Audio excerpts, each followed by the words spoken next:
I'm Daisy Oskahaug, and I am a quilt maker and a designer. And while I enjoy designing quilts for my own use and my own purposes, I enjoy refining those designs and packaging them in a way that other people can then make similar things. And I'm in the process of doing that right now, and I thought I'd share with you the steps that it takes to make an idea come to fruition in the quilt world.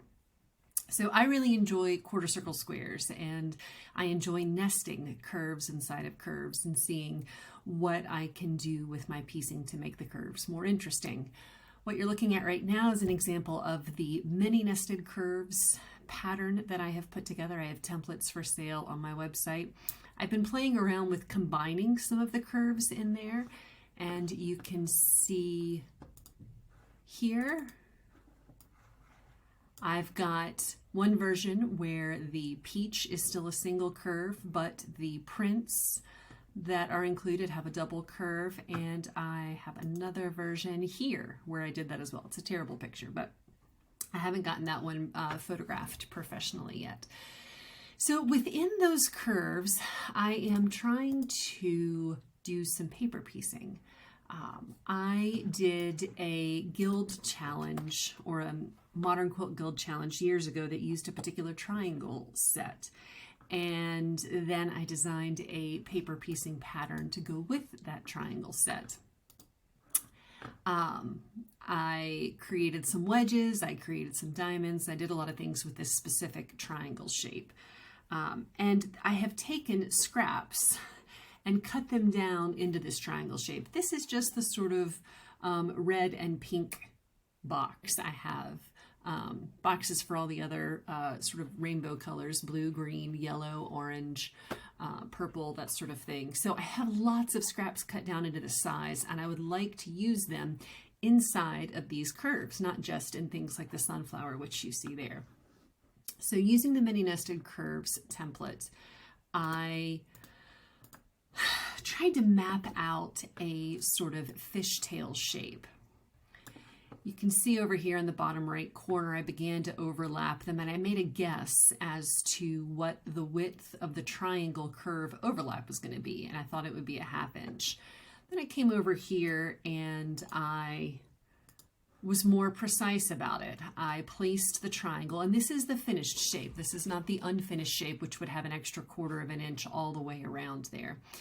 I placed it on the curve so that I had just a 1/4 inch off here, and I've deleted it now, but I put a blue one on the other side so they were opposite, and I have them oriented perpendicular to those spiked lines. The math that I used, or tried to use to figure this out, was that the distance along the curve is 11 inches. And the curve that I'm talking about is this midway line right here. So the difference between the blue and the yellow here is the 6-inch radius of the curve. That outer curve is the 8-inch radius of the outer curve. And then in here is the 7-inch. That's of course 7.5, and this is 6.5. I was using those or placing them there in case I needed them as reference points. So what I found is that when I placed the finished triangle shape, I just realized something. I need to place the finish in here because I have the 1/4 inch built in elsewhere. All right, I'm gonna have to redo all of this. This is fantastic. This is why making videos of your work can be helpful, because the stream of consciousness uncovers things that you didn't think about before. Nonetheless, here when I divided my distance along the curve, let's go back so you can see this and the text. The distance along the curve being 11 inches using basic geometry math. I divided that 11 inches by the 1/2 inch I thought it was going to be to get 22. And then I took the 90 degrees that span the curve and divided that by 22 and ended up with 4. I decided to round up, which was a mistake. And so each of these are offset by 5 degrees. When I went back and took a look at what my actual overlap is, it's closer to 0.35 inches, so between 1/4 and a 1/2 inch for the quilters in us. or of us. So 11 divided by 0.35 is 31. Approximately 3 degrees was going to work better. So I copied this and put it in a new artboard so I could test out that theory, because I can't have these gaps when I'm sewing something. You need to have all of your pieces match up.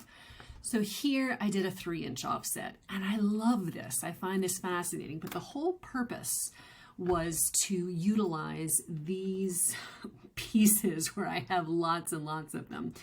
And if I do that in this shape, you can see when I highlight, oops, they're all grouped together.